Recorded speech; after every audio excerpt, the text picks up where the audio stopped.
Antes de falarmos sobre pH, é importante conhecermos a capacidade da água de sofrer autoionização.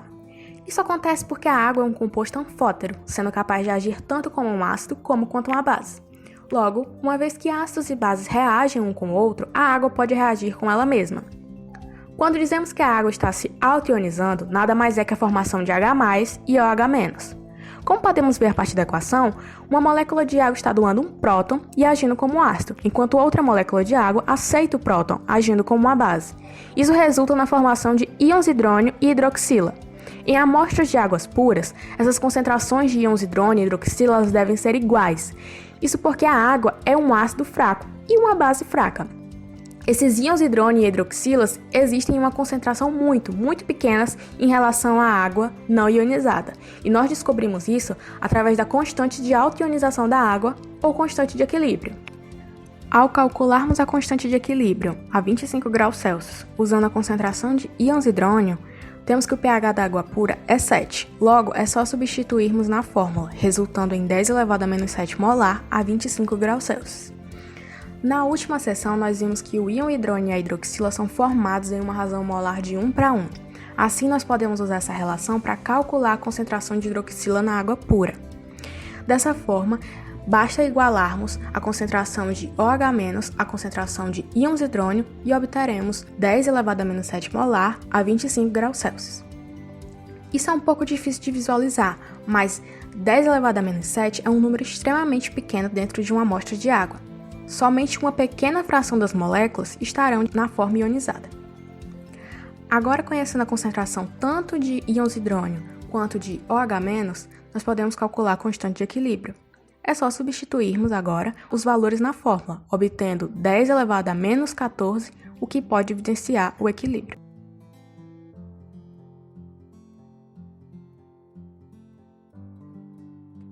Agora, depois de conhecermos os conceitos anteriores, podemos falar sobre pH, que também é chamado de potencial hidrogeniônico, sendo ele uma escala logarítmica que mede o grau de acidez, neutralidade ou alcalinidade de uma determinada solução, podendo ser representado por meio de uma equação logarítmica, sendo o inverso do logaritmo da concentração de H+.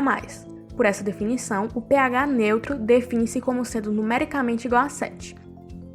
Quando a concentração de H+ for menor que OH-, a solução terá um pH superior a 7, sendo equivalente a uma solução básica ou alcalina. Agora, quando a concentração de H+ for maior que OH-, a solução terá um pH inferior a 7, definindo como uma solução ácida. Dessa forma, nós conseguimos estabelecer uma escala numérica de pH que vai de 1 a 14.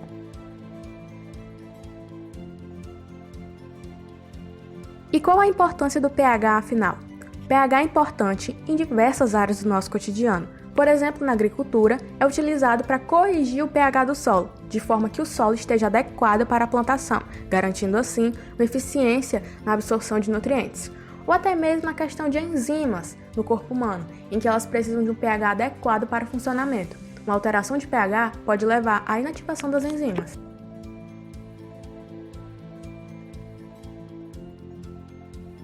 E na prática, como o pH é medido? O pH pode ser medido de várias formas, fazendo uso, por exemplo, do pHômetro, que é um equipamento utilizado para medir o pH de uma substância ou uma amostra que se pretende analisar e proporciona uma medição mais precisa do pH da solução. Ele pode ser utilizado desde a indústria alimentícia, cosmética, pesquisa ou até mesmo laboratórios de universidade. Outro método de medição de pH que utilizamos pode ser o eletrodo de pH, que é um método de maior sensibilidade. Trata-se de um dispositivo eletroquímico que mede a concentração de H+ em solução.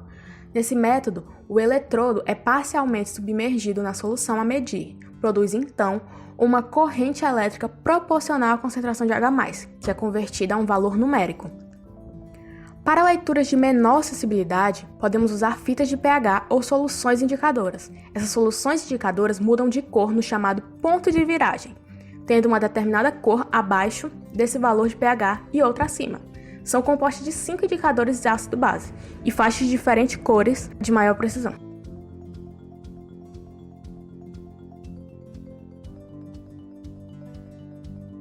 constante de acidez ou constante de ionização ácida é uma expressão que nos diz a capacidade de doação de prótons de um determinado ácido.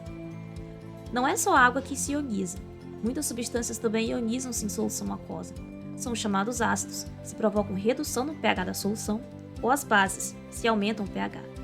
Dado que a indicação da força de um ácido ou uma base é representada pela magnitude da constante de equilíbrio da transferência de prótons para ou do solvente, suponhamos as seguintes reações: para ácidos fortes e para ácidos fracos. HA representa a forma do ácido, enquanto A- é a base conjugada de HA. Os ácidos fracos são os mais comumente utilizados nos sistemas biológicos que estudamos, como o sistema de tampão do bicarbonato, que será discutido mais na frente no decorrer deste vídeo. No geral, a constante de acidez de um ácido HA será representada pela seguinte reação. E assim como fizemos para a autoionização da água, podemos definir uma expressão de constante de equilíbrio para a ionização dos ácidos, a constante de acidez Ka.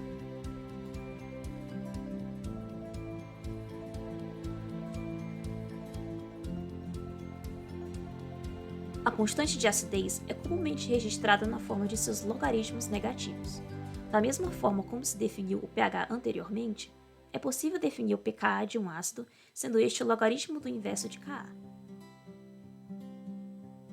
Quando formos pensar na força de um ácido, devemos lembrar que quanto mais fraco for um ácido, menor será seu Ka, e maior será seu valor de pKa. Da mesma forma, quanto mais forte for o ácido, maior será seu valor de Ka e menor será o seu pKa. O ácido acético, um exemplo de ácido fraco, se ioniza a um ânion acetato e doa um próton nesse processo. O ácido acético é um caso de ácido monoprótico, mas também existem ácidos dipróticos, que doam 2 prótons, e tripróticos, que doam 3 prótons.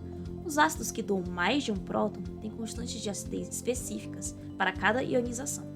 A primeira ionização tem um Ka1 relativamente baixo, a segunda ionização tem um Ka2 um pouco maior e a terceira tem um Ka3 mais elevado.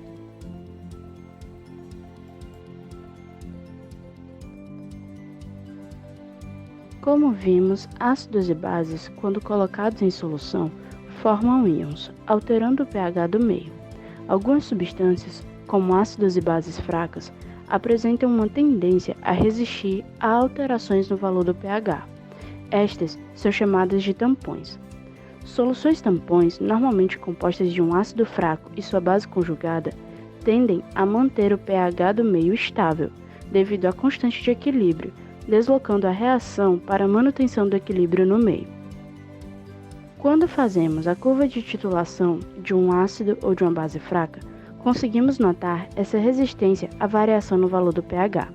Observamos que mesmo adicionando a base ou o ácido forte à solução tamponada, o pH não sofre alterações bruscas, variando muito pouco em determinada faixa, enquanto para uma solução sem tampão, um pequeno volume de base ou ácido já provoca uma mudança considerável no pH do meio. A curva de titulação de um ácido ou de uma base fraca segue a equação de Anderson-Hasselbalch. Essa equação nos diz que os valores do pH podem ser calculados considerando o valor do pKa do ácido ou da base fraca, mais o logaritmo da concentração da base conjugada dividida pela concentração do ácido. Ainda observando a curva de titulação de um ácido ou de uma base fraca, observamos que um tampão resiste à mudança de pH dentro de uma faixa de 1 unidade para cima ou para baixo do seu valor de pKa. Essa é a chamada faixa de tamponamento, podendo ser calculada também com a equação de Anderson-Hasselbalch. As soluções tampões são muito importantes para os sistemas biológicos, visto que muitos processos biológicos dependem de um valor de pH específico para o funcionamento ótimo de suas macromoléculas. Isso pois algumas reações dependem diretamente dos íons hidrogênio, enquanto outras não apresentam essa dependência direta, mas são catalisadas por enzimas que, em sua maioria, são proteínas contendo grupos laterais ionizáveis com valores específicos de pKa, sendo seu estado iônico determinado pelo pH do meio que pode tornar essas enzimas ativas ou não. Desse modo, muitos tampões são utilizados pelos organismos para evitar alterações bruscas no pH do meio e suas consequências, muitas vezes danosas. Assim, se mantém os valores de pH constantes. Além das proteínas, que atuam como tampões biológicos, alguns outros sistemas são conhecidos como o do bicarbonato, o qual é o principal responsável pela manutenção do pH sanguíneo na faixa necessária. Nesse sistema ocorre a associação do CO2 advindo da respiração com a água do meio, formando o ácido carbônico, um ácido fraco que rapidamente se dissocia em íons H+ e bicarbonato. Essas reações se encontram em equilíbrio, transformando-se continuamente entre si, e, assim, constituindo um sistema tampão eficiente que regula o pH do sangue. Assim, conseguimos aprender um pouco mais sobre o que é um tampão e sua importância principalmente para os sistemas biológicos.